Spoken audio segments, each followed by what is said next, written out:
Everyone, আশা করি সবাই ভালো আছো, আমিও ভালো আছি। আর আজকের ব্লগটা আমি স্টার্ট করে দিয়েছি রান্নাঘর থেকেই। সকালবেলা যখন ব্লগটা স্টার্ট করেছি তখন বাজে সকাল 7:30। তো ভাবলাম না আর দেরি না করে সংসারের কাজকর্মে চলে যাই। তো রান্নাঘরে এসে বেসিক যে কাজকর্ম থাকে সকালবেলা ওটাই কমপ্লিট করে নিচ্ছি। একটু রান্নাঘরটাকে একটু মুছে টুছে একটু পরিষ্কার করে নেওয়া, রাতে যদিও পরিষ্কার করে রাখি তবু আর কিছু এই যে ভাতের হাঁড়ি বা রাইস কুকার, আমাদের তো রাইস কুকারই থাকে, ওটাকে একটু মেজে টেজে পরিষ্কার করে নেওয়া। রাত্রেবেলা তো আমি ভাতের হাঁড়ি বা রাইস কুকার মাজি না, এটা রেখে দিই। সব কিছু মেজে পরিষ্কার করে নিই কিন্তু এটাকে মাজি না। তা আমার মা শাশুড়ি মা এটা বলে। আর এদিকে আমার মেয়ে স্কুলে গেছিলো, তো সকালবেলা চলে এসছে, বলছে ওর বই দিয়েছে। আর আমি রান্নাঘরটা গুছিয়ে রেখে একদিকে ডাল সিটি পড়ার জন্য বসিয়ে আর একদিকে রাইস কুকারে রাইস বসিয়ে আমার চা নিয়ে এখানে চলে এসেছি। এক গ্লাস জল খেয়ে বাস চা খেয়ে নেব। আর ওকে বলছি তোমার আসতে অনেক দেরি হয়ে গেছে, যেহেতু হেঁটে এসছো তো ঘেমে গেছো, স্নান করে ফেলো। আর এখন তো গরম দিনই সকালবেলা স্নান করতে কোনো অসুবিধা হয় না, যদিও গরমের দিন আর শীতের দিন আমার সবসময় সকালেই স্নান হয়। আর এদিকে দেখো যে ডালটা সিটি পড়তে বসিয়ে দিয়ে গিয়েছিলাম প্রেসার কুকারে, মুগ ডালটা, কাঁচা মুগ ডাল, আজকে আমি এদিকে ড্রাই রোস্ট করিনি, ওটা সিটি পড়ে গেছে। আর কড়াইয়ে তেল দিয়ে একটু সর্ষা ফোড়ন দিয়ে শুকনো লঙ্কা দিয়ে একটু আদা গ্রেট করে দিয়েছি আর একটু ধনে গুঁড়ো দিয়েছি। আর এই ডালটার সাথে আমি শসাটাও সেদ্ধ করে নিয়েছিলাম, দেখতেই পাচ্ছ। তো এইভাবে এটাকে আমি সম্বাদ দিয়ে নিলাম। আমার ছেলে মেয়ে দুজনের জন্যই এই ডালটা খুব উপকার। আর এইদিকে দেখো আমি কুয়াশার আলু সেদ্ধ বসিয়ে দিয়েছি। আজকে রান্না হবে কুয়াশার আলু সয়াবিনের তরকারি। আর লেবু পাতার ফ্লেভারটা ওরা খুব ভালোবাসে, তো লেবু পাতাটাও দিয়ে দিলাম। ইদানিং ভালোই লাগে লেবু পাতাটা, আমার ছাদে একটা লেবু গাছ আছে। তো ডালটা তো হয়ে গেল, এখন অন্য তরকারি কি রান্না করব। কুয়াশার আলু তো সেদ্ধ বসিয়ে দিয়েছি, আর কি রান্না করবো এটার পালা। তো আমার শাশুড়ি মাকে বলেছি তুমি আমাকে কেটে দাও, আজকে তোমার আর রান্না করতে হবে না। আর জানো তো ফ্রেন্ডস, আমার না নিরামিষ রান্না করতে খুব ভালো লাগে। তো উনি কেটে দিচ্ছেন, বলছি যে ঢ্যাঁড়স ভাজা করব, তো ঢ্যাঁড়সটা কেটে দেওয়ার জন্য বলছি। লম্বা লম্বা করে ঢ্যাঁড়সটা কেটে দিচ্ছেন। আর ঢ্যাঁড়স তো অবশ্যই জানো যে আগে ধুয়ে তারপর কাটতে হয়। আর যেটা দেখতে পাচ্ছ সামনে আছে এটা হলো সজনে পাতা, ওটা আমার শাশুড়ি মা এনেছে। তো এটার আজকে বড়া করব, অনেকদিন হলো সজনে পাতার বড়া খাই না, এটা তো খুব হেলদি একটা খাবার। আর এইদিকে দেখো একটু পাতলা করে পুরনো তেঁতুল দিয়ে চিনি আর লবণ দিয়ে শুকনো লঙ্কা ফোড়ন দিয়ে সর্ষে দিয়ে একটু টক বানিয়ে নিয়েছি। এটা আমার শাশুড়ি মা ভালোবাসে, আমার হাজব্যান্ডও মোটামুটি ভালোবাসে। আর এদিকে কড়াইতে তেল গরম করে আমি ঢ্যাঁড়সগুলো বসিয়ে দিয়েছি, তো ঢ্যাঁড়সগুলো ভেজে নেব। আর ঢ্যাঁড়স ভাজাটা না আমার হাজব্যান্ডের খুবই প্রিয়।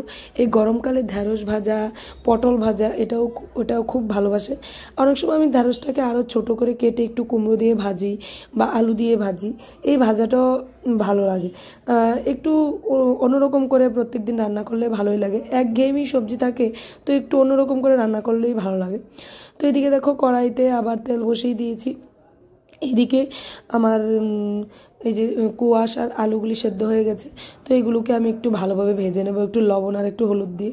আর এদিকে দেখো এই যে সজনে পাতাগুলো, এগুলোকে নিয়েছি বেছে, এখন এগুলোর মধ্যে একটু লবণ দিয়ে দিয়েছি, হলুদ দিয়ে দিয়েছি, আর একটু ঘরে না বেসন নেই, তো একটু ময়দা বা আটাই দিয়ে দেবো। আটাই ছিল আমার, তো আটাই দিয়ে দেবো। আর বিলিভ মি, আটা দিয়েও বড়াটা করে না দারুণ হয়েছিল বড়াটা। আর অবশ্যই সজনে পাতাটাকে আমি ধুয়ে নিয়েছি। আর পাতাগুলো কেমন না, তো একটু লবণ দিয়ে ভালো করে একটু ধুয়ে নিয়েছি মেখে মেখে। আর ওদিকে সজনে পাতার বড়াটা বসিয়ে দিয়েছি। তো আমার শাশুড়ি মা তো খেয়ে যাবেন ওনার মেয়ের বাড়িতে, তো ওর এই জন্য এক সাইডে বসিয়ে দিয়েছি।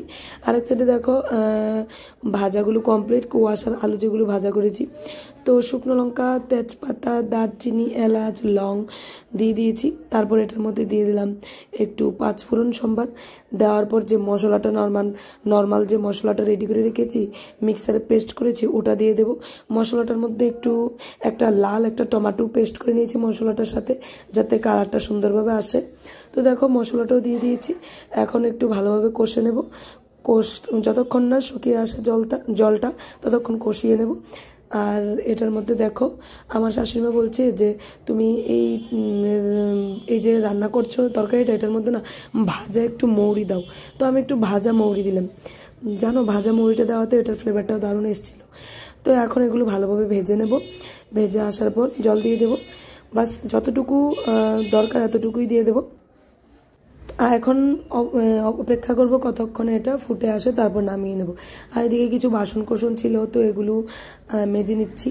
আর আজকে আমাদের মঙ্গলবার যেহেতু ভেজ রেসিপি, তো রান্না হয়েছে কি কি দেখে নাও। ঢেঁড়স ভাজা করেছি একটু লম্বা লম্বা করে, আর এই যে মুগ ডালটা রান্না করেছিলাম লেবু পাতা দিয়ে শসা দিয়ে, আর টক পাতলা করে পুরনো তেঁতুলের টক, আর এটা হলো কোয়াশ আলু সয়াবিনের তরকারি।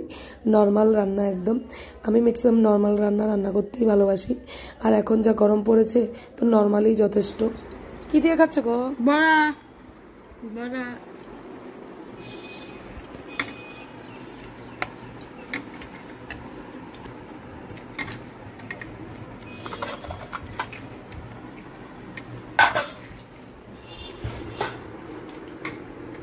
আমার বড় বড় পণ্ডিতরা, একজন স্কুল থেকে চলে এসছে, মোবাইল নিয়ে বসে গেছে। এক পণ্ডিত আরেক পণ্ডিতকে বোঝাচ্ছে কিভাবে কি হয়। এই মাধব, স্কুল থেকে এসছে, ভাত খাবে না? কখন খাবে? একটু পরে। এই মাধবের একটু পরে 2 ঘন্টা 3 ঘন্টা সারাদিন চলে গেল, ও খাবে না। ওর খাওয়া দাওয়ার প্রতি এক। তো ফ্রেন্ডস, আমার লাঞ্চের জন্য বসে গেছি। দেখো এই ঢেঁড়স ভাজাগুলি দেখো কি অবস্থা করেছি আমি, একদম পুরো। কিন্তু কী করবো, এগুলো খেতে হবে। আর একটু ডাল নিয়ে নিয়েছি এখানে একসাথে।